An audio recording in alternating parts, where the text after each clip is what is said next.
Hola amigos, bienvenidos a un nuevo episodio de Bosquejos Podcast, un podcast semanal hecho por 4 amigos, Néstor, Matías, Josué y quien les habla, Mauro. Antes que nada les agradecemos a todos por escribirnos y también por compartir los episodios en sus redes, en sus plataformas. Una vez más les pedimos disculpas como siempre si no sale muy bien que digamos.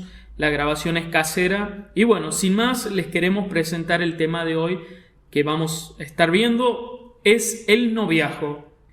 Bueno, en nuestra mente occidental siglo XXI casi sonaría absurdo tener que explicar qué es una relación de noviazgo. Hoy vemos niños de escuela primaria decir que tienen novia o novio. Cuando uno habla de un tema como estos, todos parecen saber a qué nos estamos refiriendo, por más que no haya un estado civil de noviazgo, por así decirlo, pero sí desde lo sociocultural, más o menos tenemos una idea clara de qué es el noviazgo. Pero, la Biblia, ¿qué dice al respecto de todo esto? ¿Es bíblico hablar de noviazgo, muchachos? ¿Qué definición podríamos brindar acerca de qué es el noviazgo?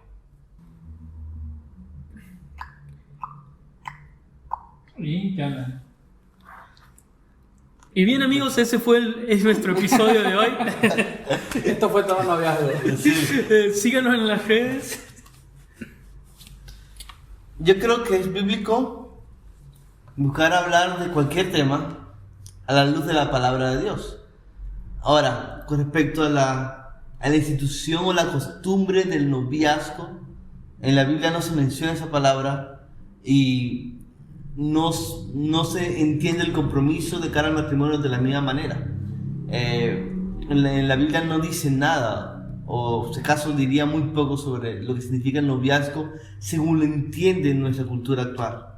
Entonces yo creo que al respecto nuestro llamado como creyentes es buscar cultivar una mente bíblica que nos ayude a entender ese tema que no aparece en la Biblia como nuestra cultura lo entiende, de una manera que pueda honrar a Dios. Sé que no dije nada, pero lo estoy intentando. Sí, es cierto lo que decís, José. Obviamente. No sé. Lo voy a poner en duda. Sí. Es cierto que lo que decís de que no aparece en las formas que nuestra cultura hoy tiene el noviazgo. Pero yo sí creo que aparece en la Biblia. Más allá de la palabra, o sea, sí, porque claro. Sí, aparece la palabra, pero no es eso lo que estamos diciendo, es el concepto. Pero yo creo que hay un espacio para llamar novios y novias a dos personas que van a casarse y todavía no se han casado. Exacto.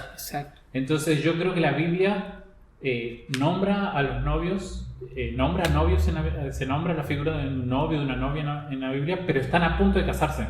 Uh-huh. Y me parece que La figura del desposado, que le dicen. Eso no, para mí cuando se desposó es cuando ya se casaron. No es que María estaba en desposado. En desposada. Depende de la traducción, creo yo. Claro, capaz que yo tengo 1960, disculpen. Mejor me sigo dedicando a guiar. A desposado. Yo hago las preguntas, muchachos. Disculpen. La desposó, me parece que... Bueno, continúa, Matías. Entonces yo creo que, por ejemplo, en los profetas aparece la figura de un novio, de una novia, y siempre la metáfora es que están alegres, que se van a casar, o que han olvidado ese amor que tenían cuando recién se casaron. Entonces, esa es la figura, ¿no? Un novio y una novia es una pareja que está a punto de casarse, pero que todavía no lo ha concretado.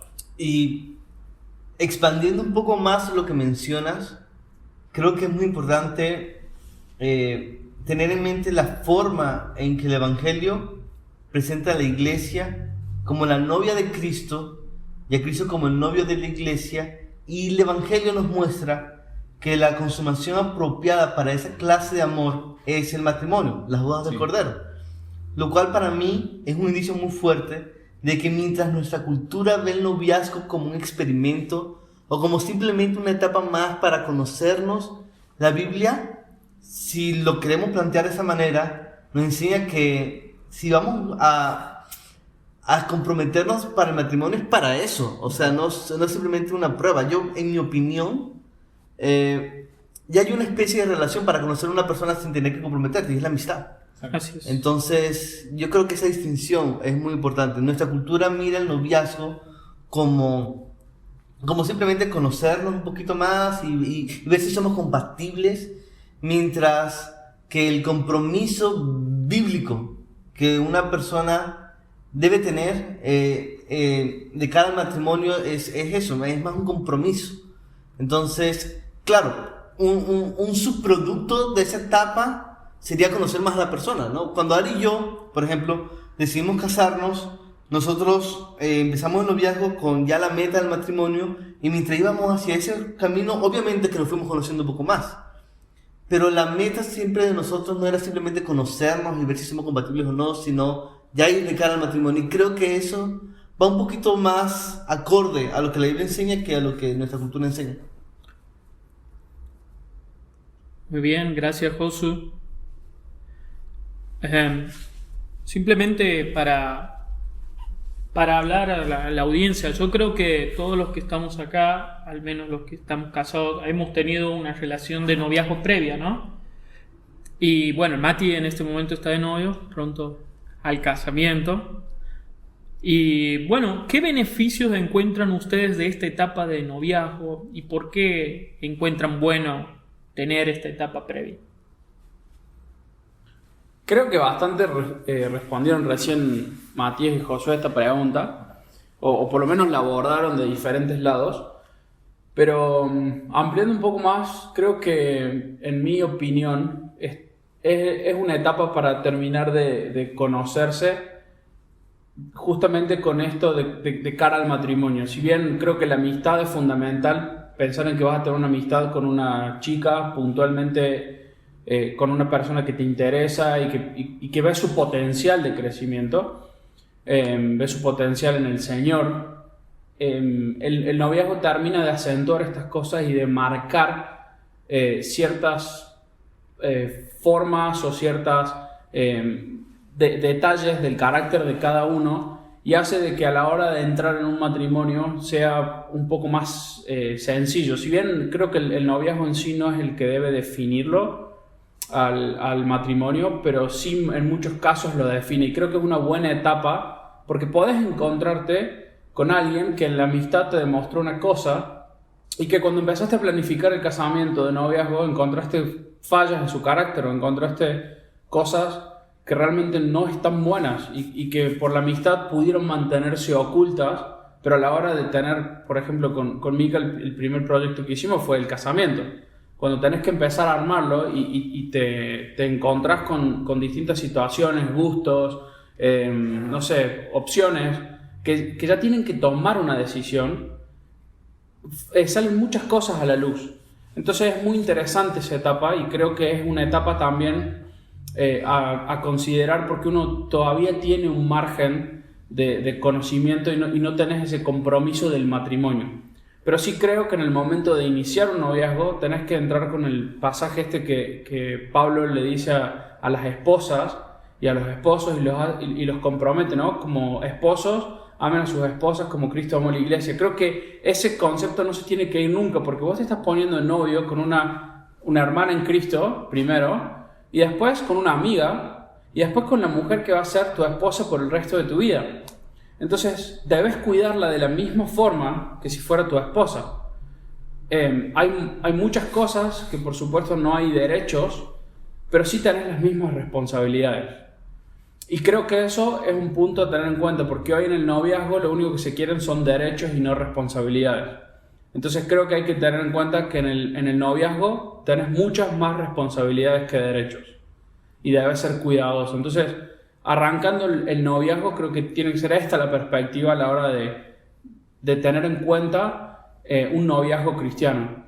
Me encanta mucho la forma en que en eso podemos diferir un poquito, pero al mismo tiempo estamos muy de acuerdo en en la importancia de distinguir entre los derechos y los deberes, en la importancia de tener una meta clara, en la importancia de buscar honrar al Señor.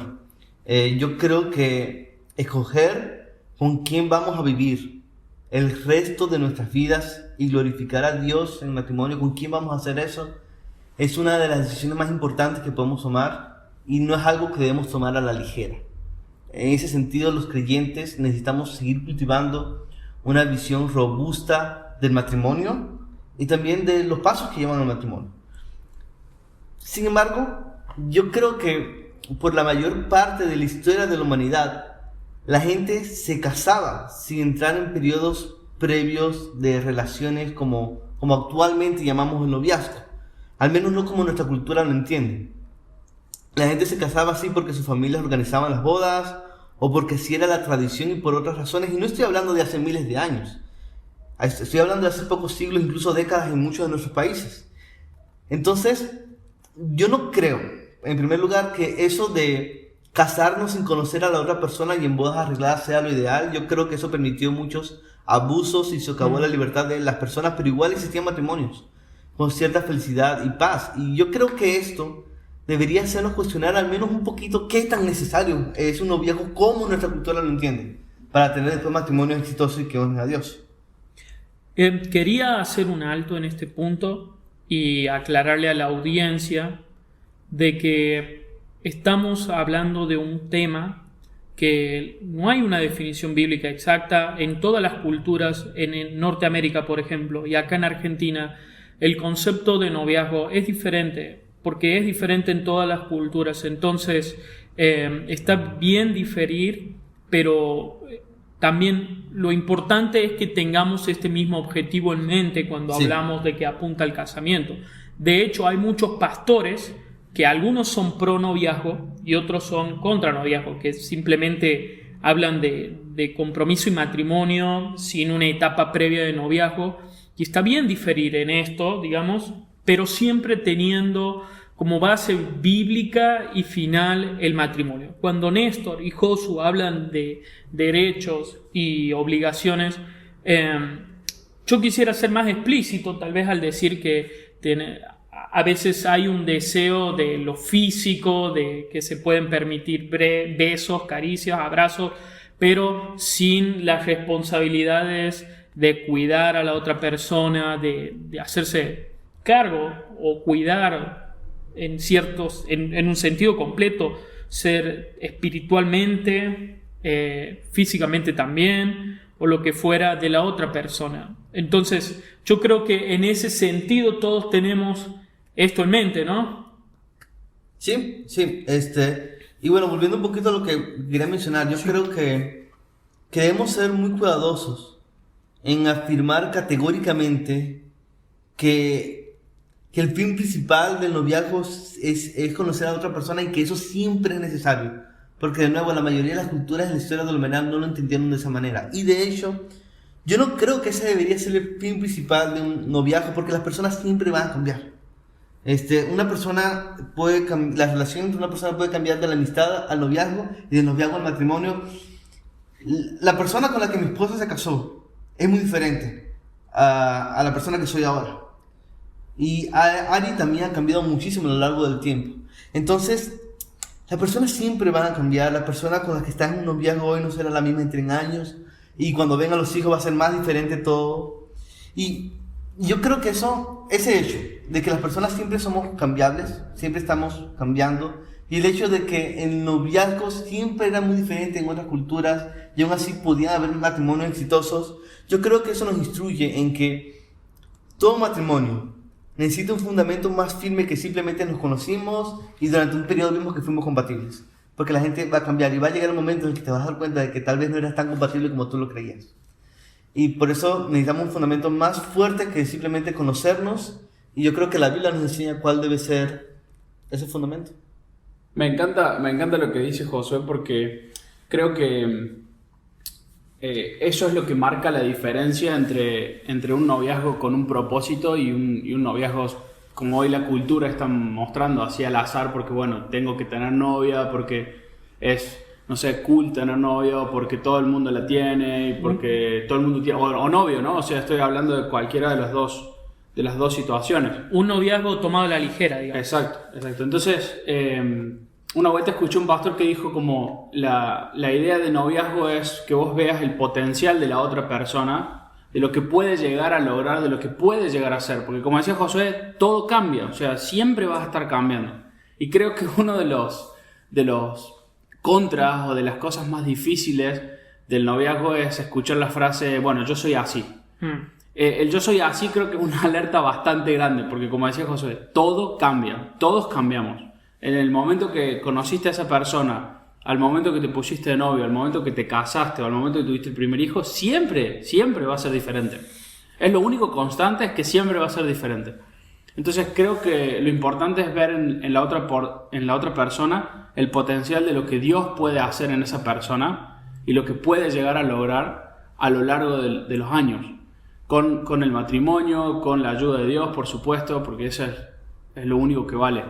Entonces, yendo al punto, digamos, en sí de la diferencia que tenemos con Josué, creo que es muy importante que ambos estamos viendo, o en general los cuatro estamos viendo de que el noviazgo es una etapa, o puede ser una etapa de mucha bendición, pero también es una etapa de mucho riesgo, donde tenés que hacerla, tiene que ser conciso, es importante tener mentores, es importante tener amigos que estén siguiéndolos de cerca, que los conozcan, pero sobre todo es tener al Señor en el centro, y de que ese va a ser el fundamento tanto de tu amistad, como de tu noviazgo, como de tu matrimonio, de tu familia el día de mañana. Creo que cuando eso está en el centro, podemos ver las diferencias abismalmente. Me interesa mucho lo que estás diciendo, Néstor, y también me hace preguntarme qué otros peligros o contras, por así decirlo, podemos encontrar en esta etapa del noviazgo. Y quisiera hablar del principal peligro, primero presentando un poco mi ejemplo, mi noviazgo con Ari antes de casarnos. Cuando Ari y yo decidimos hacernos novios, ella y yo éramos muy buenos amigos y ya nos conocíamos lo suficiente como para saber que queríamos unirnos en matrimonio. El principal cambio en el noviazgo entonces fue que ahora ya teníamos clara la dirección a donde íbamos y ambos salimos del mercado de parejas. Empezamos exclusividad de cara al matrimonio. Entonces el noviazgo para nosotros fue simplemente la oficialización de un compromiso, y eso es lo que yo personalmente recomiendo. Pero durante ese tiempo, mientras soñábamos juntos y conversábamos con más intencionalidad de cara al matrimonio, nos fuimos conociendo mucho más. Pero para mí y para ella, ese conocernos más no fue el principal beneficio del noviazgo para nosotros. En cambio, fue un resultado extra. De nuevo, como mencioné hace un momento, yo diría que el beneficio real fue tener la certeza de que esta es la persona con la que me voy a casar. Una certeza que te ayuda a vivir con expectativa al matrimonio y andar con propósito de cara a tu futuro para la gloria de Dios. Una certeza que ayuda a planificar mientras al mismo tiempo descansa en la soberanía de Dios. En otras palabras, nuestro noviazgo no fue primeramente para conocernos más. Por supuesto que nos conocemos más, pero entramos al noviazgo directo con la meta de casarnos. Ahora, para hablar un poquito del peligro que yo puedo ver en muchos noviazgos, quisiera contrastar eso que por la gracia de Dios el Señor nos concedió vivir con lo que viven muchos noviazgos cristianos en la iglesia. Fulano y fulana se hacen novios, lo oficializan así para conocerse más y ver si son compatibles. Pasan unos meses y descubren que no lo son, cuando se dan cuenta de que ambos son pecadores con personalidades, gustos y anhelos diferentes, y entonces terminan la relación para luego empezar otra con otra persona porque se dieron cuenta que no eran compatibles, no iba a funcionar muy bien. ¿Qué fue lo que pasó allí en realidad? Y yo creo que esa pregunta es muy importante hacerla. ¿Qué es lo que ocurre allí? Porque el matrimonio se trata de crecer juntos, no a pesar de nuestras diferencias, sino por medio de ellas. Si entendiéramos esto, creo que muchos noviazgos no terminarían tan fácilmente como vemos hoy en día en la iglesia. Aunque me gusta decir que soy 100% compatible con mi esposa, la verdad es que Dios es quien nos va haciendo cada vez más compatibles a medida que nos amamos, a medida que vamos aprendiendo, y Él nos usa para moldearnos a su imagen. Las cosas de mi esposa, que son más diferentes a mí, incluyendo sus luchas y sus pecados, son las que Dios más usa para impactar mi vida en el matrimonio, y viceversa. De hecho, yo diría que son las cosas que Dios más usa para edificarme a mí, aparte de la Biblia. Y es así como vamos creciendo en unidad y nuestro matrimonio se va haciendo cada vez más dulce. Esto requiere perdonarnos una y otra vez a medida que pecamos una y otra vez, y también nos vamos conociendo una y otra vez. Y yo sé que este comentario ya es un poquito más largo, pero yo quiero que pensemos un poquito en ese contraste, porque cuando entras al noviazgo con la meta principal de vamos a conocernos a ver qué tal, y no con la meta de vamos a casarnos y vamos a conocernos un poco más a medida que vamos hacia ese fin, hacia ese propósito, en el momento en que salga a relucir que ambas personas en la relación son pecadores, lo cual es inevitable, van a pasarla muy mal si no tienen un fundamento firme, si no tienen una meta clara. Porque no van a tener un pacto matrimonial ya hecho o por realizarse que los sostenga y los ayude a perseverar en medio de las diferencias. Y entonces puedes sentir que el amor se acaba. Me gusta mucho como lo dice Dietrich Bonhoeffer. Él decía que no es el amor lo que sostiene al matrimonio, sino el matrimonio lo que sostiene al amor. Entonces fulano y fulana termina la relación, como en el ejemplo que estoy tratando de plantear, terminan la relación y ambos quedan con heridas, perjuicios y decepcionados, y muchos jóvenes van así de noviazgo en noviazgo. Entonces por eso yo no diría que el beneficio principal del noviazgo sea simplemente conocernos más. Yo creo que los cristianos deberíamos ser los primeros en decir que el noviazgo debería tener el propósito de casarnos, y obviamente debido al pecado en una o ambas partes y a cómo Dios orquesta en nuestras vidas, no todo noviazgo va a terminar en matrimonio. Eso lo sabemos y la iglesia debe reconocerlo. A veces, y hay casos muy particulares en los que una pareja, viendo sus luchas y viendo las metas diferentes que tienen, va a recibir de sus pastores el consejo de hey, lo mejor es que terminen la relación. Y dependiendo de cada caso, puede que un noviazgo no termine en matrimonio. Pero hay un peligro muy grande, hermanos, y el peligro que yo veo en muchos jóvenes cristianos es en ir de noviazgo, buscando a la persona que va a ser 100% compatible con ellos. Nunca va a haber una persona 100% compatible. Todos somos pecadores. Y si no tenemos eso muy claro, muchos jóvenes lamentablemente están condenados a pasar años y años probando. Siendo exigentes, siendo irrealistas, no descansando realmente en la gracia de Dios, no entendiendo realmente el Evangelio. Y eso es muy triste porque lo he visto de cerca en muchos jóvenes a quienes he aconsejado antes. Está muy bueno lo que dice Josu, y por eso yo creo que el mejor consejo que podríamos dar los cuatro en este momento sería: tengan amistades profundas, conozcan a las personas en esa etapa de la amistad de manera de que no tengan que andar, así como decía Josu, probando. Se me viene a la mente lo que dijo Néstor en el episodio anterior de la amistad, cuando él hacía tanto hincapié en que el hierro con el hierro se afila, en que una amistad con propósito te hace crecer en Cristo, y debería ser el propósito principal de todas las relaciones nuestras, hacernos crecer en Cristo, ¿no? Entonces, eso sobre todo, tengamos amistades profundas, largas. Mati. El noviazgo tiene algo que es bueno y también puede convertirse en un peligro, y es que es un condimento un poco social. Por ahí recupero el matiz que le dio Mauro en un momento, de que tal vez esto sea diferente de país a país, pero creo que en general, culturalmente, cuando dos personas están de novio, que están en una relación de noviazgo, no es algo que solamente impacta de alguna manera la conducta de esos dos involucrados, sino también de la cultura en general, de los que están alrededor. Y eso es algo en lo que nosotros como cristianos y como iglesia debemos también esforzarnos por cambiar y por mejorar. Sí. La cultura en la que contenemos a las relaciones de noviazgo. Muy buen punto. Entonces, se libera mucho por los demás también, se libera mucho las posibilidades que yo tengo de estar con mi novia a solas, las actividades que puedo hacer, y los horarios en los que puedo juntarme con ella. Entonces eso es algo que también necesitamos cambiar, creo, como iglesia, como cultura cristiana. Deberíamos esforzarnos más para no dar eso por sentado, para no dar esas permisiones. Entonces sí está bueno cuando estás de novio que tengas tiempo para conversar de cosas más puntuales. Pero no está bueno que sea solas, no está bueno que sea en ciertos horarios, tal vez no está bueno que sea. Entonces, poder hacer el esfuerzo de pagar un café o pagar una cena e ir a hablar esas cosas es mejor. O que personas de la iglesia te abran las puertas de su casa en confianza. Eso no lo puede hacer con cualquiera.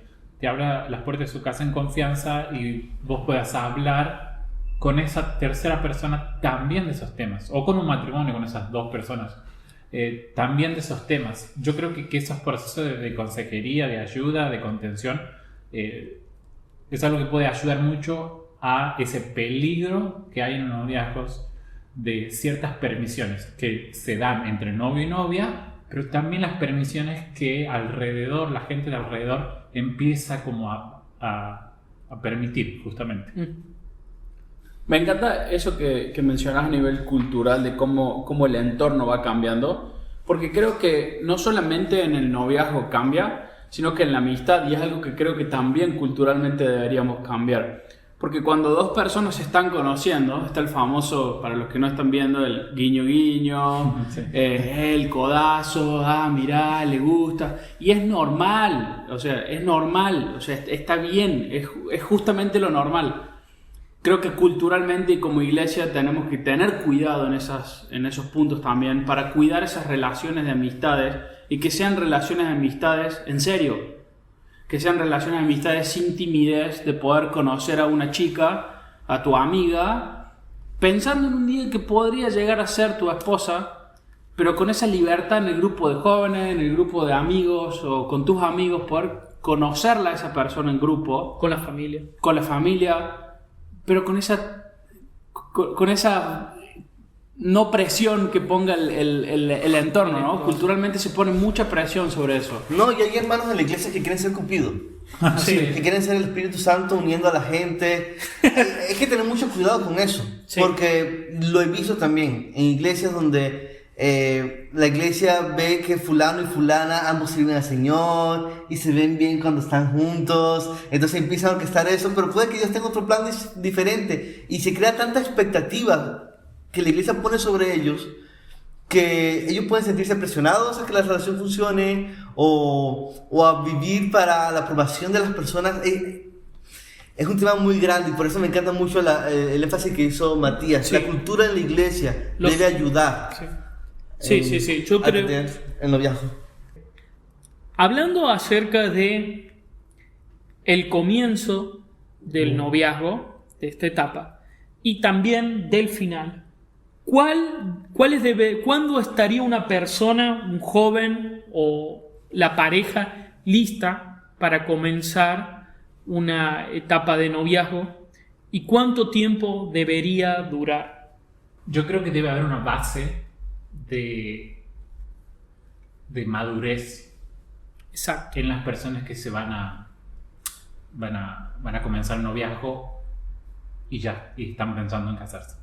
Yo creo que tiene que haber una base. Hay ciertas virtudes, hay ciertas, no sé, semillas, hay ciertos bosquejos. Escuchen nuestro episodio de crecimiento y madurez espiritual. Que hay que tener una base, digamos. Hay que, no sé cómo decir. ¿Tener ciertas aptitudes? Sí, tiene que haber un comienzo de la obra que Dios está haciendo. Si hay partes de tu personalidad que todavía están muy poco pulidas, que todavía están muy poco santificadas, de que no has enfrentado esos pecados, no digo de vencerlos de una vez para todas, no digo que seamos perfectos, pero sí que estemos en ese camino. Si no estás listo para eso, no comiences una relación. Trabaja en tu vida primero. Hay cosas que necesitas trabajar en tu propio corazón delante de Dios, y si agregas a una persona en ese momento de tu vida, vas a hacer miserable la vida de esa persona, de esa chica, y la tuya. Te va a lastimar vos y va a lastimar la otra persona. Exacto. Y eso es feo. Entonces hay cierta base que debemos tener. Pero el punto es, ¿estamos preparados? Y aunque hay que tener esa base, nunca estamos preparados. Sí, nunca estamos preparados, pero es importante andar en el camino correcto, como tú mencionas, que el Espíritu Santo ya está empezando una obra en nosotros y que sea evidente. ¿Quién te enseña a ser un buen esposo? O sea, ¿quién se casa siendo un buen esposo? No, nadie. Nadie. ¿Quién tiene el primer hijo siendo un buen padre? Nadie. O sea, y siempre el mejor ejemplo lo tenemos en el Señor, ¿no? Él es el mejor esposo, Él es el mejor padre, Él es el ejemplo. Entonces, como estaban mencionando ustedes de que es un proceso, de que necesitas estar en ese proceso, pero también hay que entender que uno va a tener falencias. O sea, no vas a llegar a decir, hoy me recibí de buena esposa, entonces me puedo casar. No, eso no va a pasar. Eso no va a pasar. Por eso yo quería, con esto que Matías dijo, ¿ok? Debes tener cierto fundamento en tu vida, ¿ok? Y con eso que él mencionó, creo que mencionaste algo que me impactó mucho, y es que es muy difícil uno evaluarse uno mismo, y por eso mi consejo es, para entender cuando una persona está lista para empezar una relación, es buscar qué comentan, qué dice la iglesia o tu familia de eso. Por lo siguiente, porque ellos, aunque a veces pueden equivocarse, ellos tienen una perspectiva que muchas veces nosotros no tenemos. Es muy fácil evaluarnos mal a nosotros mismos. Pero si, por ejemplo, si tu pastor te dice que no estás listo, si tu mamá y tu papá te dicen que no estás listo, si tus mejores amigos te dicen que no estás listo, si las personas más maduras en la fe que tú conoces te dicen que no estás listo, yo creo que ahí hay un patrón. Yo creo que el Espíritu Santo puede estar diciéndote algo por medio de todo eso. Que no estás listo. Sí. No, y también lo menciono porque vivimos en una era en donde todos nosotros somos hijos de Walt Disney. En los años 90 fuimos bombardeados con la idea de sé tú mismo, sigue tu corazón, haz lo que bien te plazca, y nosotros a veces podemos decir, oye, mi familia no está de acuerdo con esto, pero yo quiero seguir mi corazón y yo sé que esto me va a hacer feliz y nuestro amor va a superar todas las barreras. No seas tan cursi, piénsalo un poco más. Sigue la sabiduría. La Biblia dice, por sobre todas las cosas guarda tu corazón porque de él mana la vida. Debemos ser humildes, debemos entender que no lo sabemos todo, debemos entender que nuestro corazón es engañoso. Nosotros crecimos en una cultura que parece aplaudir cuando las personas siguen sus sentimientos, y a veces creemos que esa es una señal de valentía, que esa es una señal de madurez espiritual, y podemos justificarlo, podemos decir, no, yo me voy a meter en esto en los viajes aunque la gente esté en contra, porque yo no quiero vivir teniendo temor a los hombres, y podemos espiritualizarlo, pero en realidad es pecado actuar en necedad y actuar imprudentemente.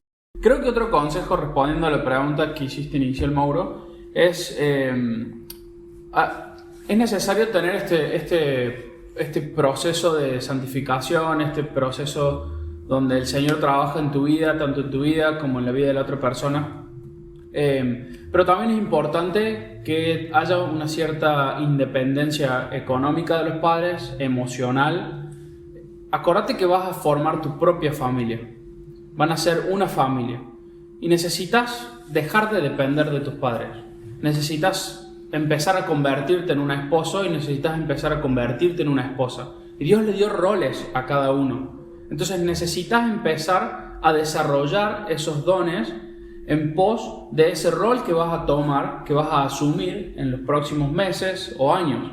Entonces creo que ese es otro signo de madurez en una pareja, donde ambos empiezan a tomar esa independencia de los padres. Con esto no me refiero a que ya ahora dejas de ser mi papá, no te escucho, te falta el respeto en absoluto, ¿no? Me refiero a que empezás a demostrar que estás poniendo en práctica, estás practicando ese rol de esposo, de esposa, estás independizándote económicamente, estás aprendiendo a realizar tareas de la casa, estás ayudando en tu propia casa.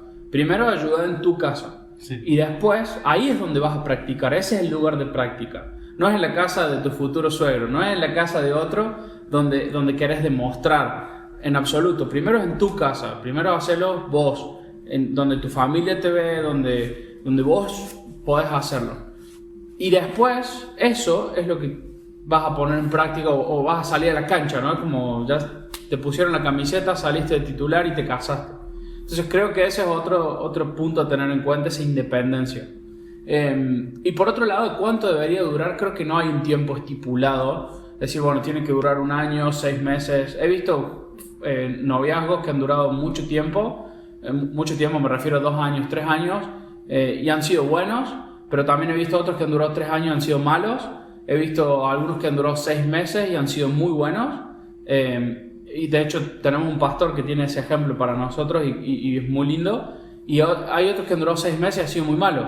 Entonces no hay un tiempo estipulado, pero sí hay distintas señales que podés ir viendo. Por ejemplo, esta que digo de la independencia económica. Quizás ya sabes que te estás por casar, te quedan, no sé, 1 año, 6 meses, 2 años para terminar la universidad y esa es tu meta. Entonces se ponen de novio pero trabajando juntos y que en ningún momento el noviazgo sea una interferencia a lograr esas metas para poder casarse, sino que al contrario, es una ayuda extra para decir, bueno, tengo que terminar mi carrera, tengo que conseguir el trabajo, tengo que lograr estas cosas para poder casarme. Y con esto no me refiero a idealizar, ¿no? Como muchas veces hemos pensado decir, tengo que tener una casa, tengo que tener un trabajo fijo de tanto, tengo que tener... No, Claro, no es la idealización. Si no, no te va a casar. No te casas nunca, negro. Todavía no la tengo la casa. Entonces, Lo importante es la independencia. es la independencia, como mencionaba antes. O sea, es la base de empezar a desarrollar esos roles. Después el resto, el Señor irá regalándote en su gracia la bendición de una casa, la bendición de los hijos, la bendición de lo que sea, ¿no? Pero no es necesario como punto de partida todo el estándar de cosas, a la casa, el auto, la facultad, es como un checklist, ¿no? Que tenés que hacer. No, eso no es importante. Es importante para mí el desarrollo de esos roles. Y de nuevo, como decía Josué, como decías vos, Mauro, el consejo de amigos, el consejo de nuestros padres. Creo que esa ayuda, y más si tenés padres temerosos del Señor, amigos temerosos del Señor, creo que eso es fundamental para acompañarnos en el noviazgo y la meta del matrimonio y estipular los tiempos. Me encanta todo lo que dijo Néstor, porque creo que un peligro muy grande es cuando la iglesia podemos poner expectativas sobre cuánto debe durar, y a veces cometemos el error de criticar a las personas cuando se casan muy rápido, pero si tarda más tiempo en casarse, la criticamos porque se tardaron mucho. Y no hay nada en la Biblia estipulado sobre eso. Sin embargo, cuando las personas me preguntan cuánto debe durar mi noviazgo, mi consejo es simplemente: debería durar lo necesario para planificar una boda y tener lo necesario para vivir, la independencia de los padres. Esto puede durar mucho tiempo, pero yo creo, por mi experiencia, porque creo que Ari y yo a veces cometimos algunos errores y conozco muchos noviazgos que cometieron errores, creo que cuanto más corto sea a veces mejor, porque nos puede ayudar a guardarnos de tentaciones. Muchos de los matrimonios más sólidos que conozco tuvieron solo pocas semanas de noviazgo. En mi caso, mi noviazgo duró 3 años. Nosotros planificamos de antemano que fuese así para yo poder terminar de graduarme de la universidad, conseguir trabajo. Y el problema fue que cuando ya parecía tener todo eso, la crisis en Venezuela se puso peor que nunca para ese entonces. Y en lo personal yo sentí como Dios confrontó mi idolatría al control. Quedó expuesto allí, porque yo creía que para tal fecha iba a tener todo listo y no, yo no soy soberano, yo no gobierno todo. Y yo creo que esa es una de las muchas razones por las que la gente tiene un noviazgo muy largo, porque queremos controlarlo todo y tener todas las variables, como mencionaba Néstor, ¿no? Creemos que debemos tener una lista idealizada. Pero si algo he podido aprender es que es hermoso cuando un matrimonio comienza como una startup y no como una mega empresa, porque Dios va mostrando su gloria en las debilidades. Y Él va a proveer, hermano. Cuando uno hace las cosas conforme a su voluntad, buscando depender de Él, Él siempre nos sostiene. La Biblia dice que así como Él cuida de las aves, Él cuidará de nosotros. Y creo que todos los que estamos aquí en algún momento hemos podido testificar de eso. No es fácil, por lo menos para nosotros no fue fácil, casarnos en un país con una inflación de más de 1.000.000% anual. Y sin embargo dimos el paso y vimos la provisión de Dios de manera increíble. Y hoy estoy seguro de que si hubiésemos decidido casarnos antes, el Señor hubiese provisto igual, porque su mano no es corta para proveer. Él es generoso. Amén. Él es abundante. Recordemos también que en nuestras bodas, para honrar al Señor, no necesitan ser dignas de Instagram y de Pinterest, y no necesitamos que nuestra boda sea lo más lujoso y pomposo, porque también a veces en la iglesia y a veces en nuestra cultura nos presiona eso, y muchas veces un noviazgo se alarga demasiado sin necesidad, solamente por tener algo que luzca atractivo a los ojos del mundo. Nuestras bodas pueden honrar al Señor siempre que tengamos un corazón dispuesto a servirle y glorificarle con nuestra unión matrimonial. Así que este es mi consejo más común: si estás en noviazgo, busca casarte pronto, sé diligente, espera lo que tengas que esperar, pero sé diligente y confía en Dios.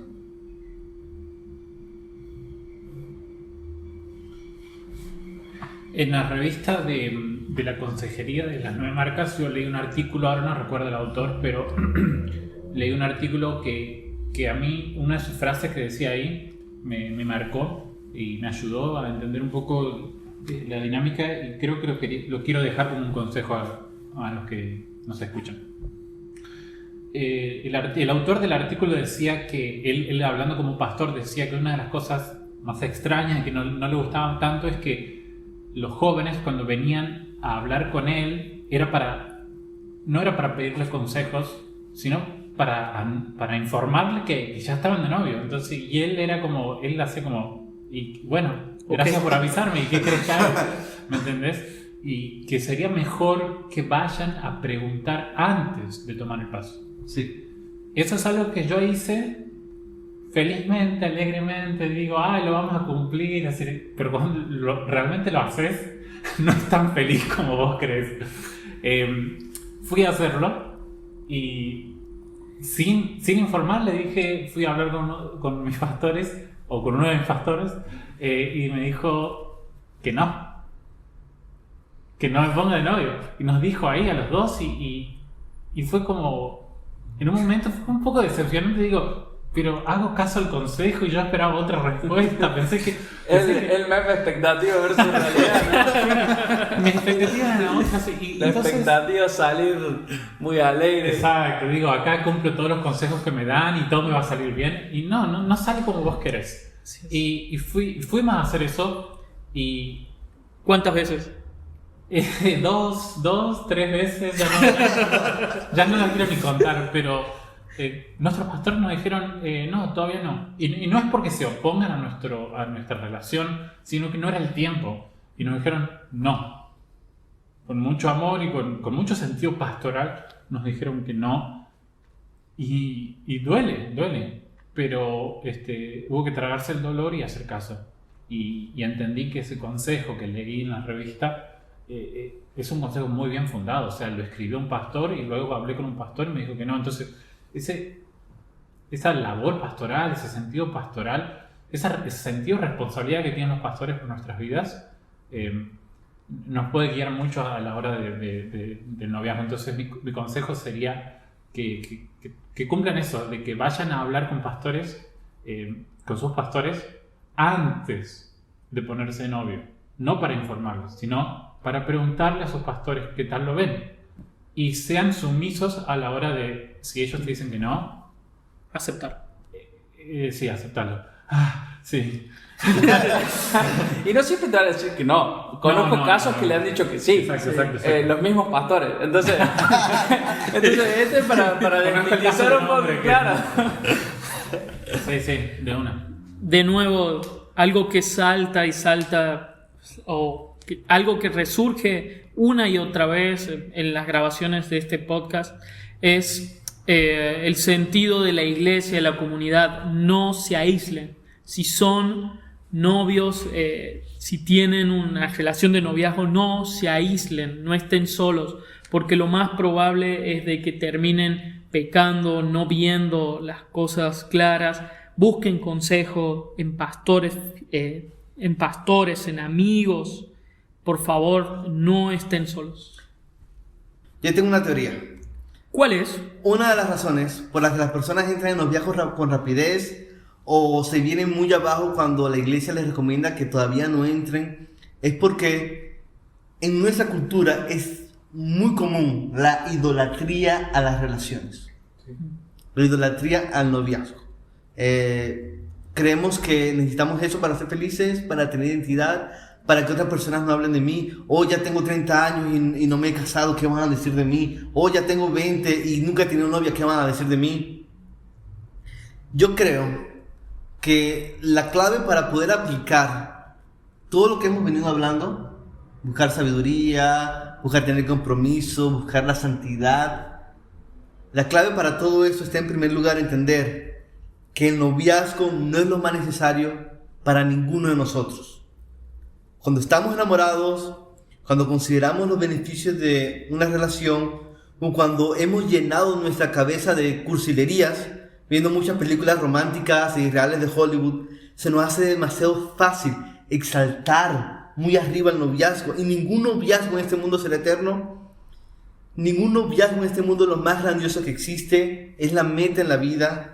Cuando nosotros como iglesia compramos la mentira de que un buen noviazgo es lo más importante para nosotros, ya hemos cometido idolatría. Y ningún ídolo podrá satisfacer el anhelo más profundo de nuestros corazones. Yo creo que cuando idolatramos el noviazgo, no solamente somos demasiado apresurados para meternos en una relación, sino que también podemos llegar a exigir demasiado de la pareja. O vivir miserables si no estamos en una relación, o lamentarnos si nuestro noviazgo no luce digno de fotos en Instagram y de muchos me gustas y que la gente lo comente y que la gente diga, ¡ay, qué lindo se ven juntos!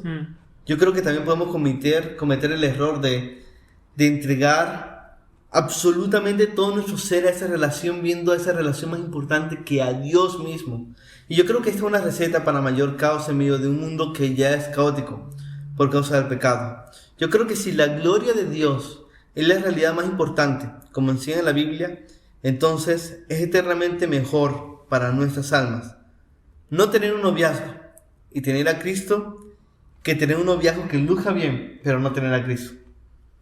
Un buen noviazgo cristiano es hermoso porque puede ser un eco del Evangelio, que nos habla de la iglesia como la novia prometida de Cristo, pero un noviazgo no es el Evangelio, no es la realidad máxima, no es lo que tu corazón más necesita, no es lo más importante. Cualquier noviazgo que podamos tener en esta tierra es incapaz de morir por nosotros, es incapaz de reconciliarnos con Dios, es incapaz de darnos una esperanza firme para afrontar cualquier circunstancia adversa en la vida. Y por eso necesitamos la cruz, necesitamos la tumba vacía. Y yo sé que ya me estoy alargando un poco, pero yo he visto mucho daño cuando los creyentes idolatran el noviazgo. Lo he visto demasiadas veces. Es el pan de cada día. Cuando un joven viene a pedirme consejo, ¿ok? El 99% de las veces es por adicción a la pornografía o porque idolatra su noviazgo.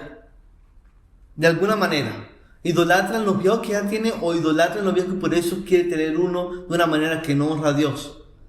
Es el pan de cada día, lamentablemente, en nuestras iglesias. Y por eso mi consejo número uno a las personas que nos están escuchando es: si estás en una relación o estás considerando entrar en una, atesora más a Cristo que a tu relación. Descansa en Él. Entiende que solamente Cristo puede saciarnos, solamente Él puede satisfacernos. Y es importante entender que la misma Biblia enseña que el matrimonio no está en los planes de Dios para todo creyente. Y esto es muy importante. En 1 Corintios 7 se habla del don de la soltería. En Mateo capítulo 19 Jesús dice que a no todos se les ha dado el matrimonio.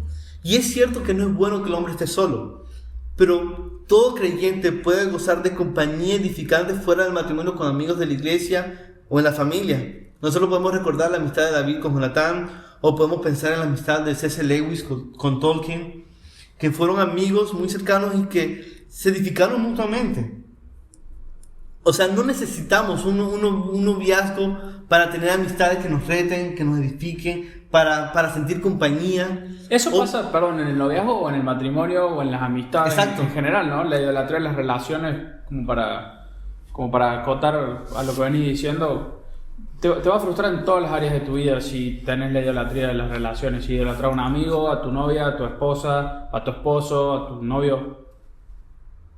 Sí, y yo creo que mientras por un lado el matrimonio apunta al Evangelio, y por eso es muy lindo, porque apunta al Evangelio a reflejar el amor de Cristo por su iglesia y viceversa, la soltería también apunta al Evangelio. Y es algo que la iglesia necesita enseñar. Porque mientras el matrimonio apunta a la belleza del Evangelio en el amor de Cristo por su iglesia y viceversa, La soltería puede apuntar a la suficiencia del Evangelio. Y nosotros necesitamos recordar eso. Recordar que una persona soltera satisfecha en Dios no glorifica menos a Dios que una persona casada. Así es. La soltería es un don precioso, lo dice el apóstol Pablo. La soltería es un llamado y un regalo del Señor que debemos reconocer y yo creo que esa es la prueba que puede medir si hemos idolatrado o no el noviazgo en la relación. Y es la siguiente. Si Dios te deja soltero por el resto de tu vida aquí, ¿tú verías eso como una maldición o como una bendición?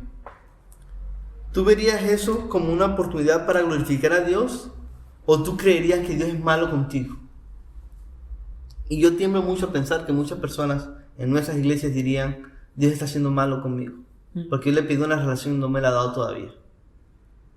Y es algo muy profundo eso, porque de hecho la Biblia dice que en el siglo venidero no habrá más casamiento. La soltería en cierto sentido, aunque todos la iglesia va a estar casada con el Señor, hay un sentido muy real en que la soltería va a ser universal. La soltería no es mala. Y yo creo que eso es un consejo que vale la pena tener en cuenta siempre. Muy buen consejo, muchas gracias. Esto ha sido Bosquejos Podcast en su más puro estado. Esperemos que lo hayan disfrutado, que puedan compartirlos y también que nos sigan en las plataformas y en nuestras redes Instagram y Facebook. Les agradecemos por habernos escuchado hasta acá y hasta la próxima.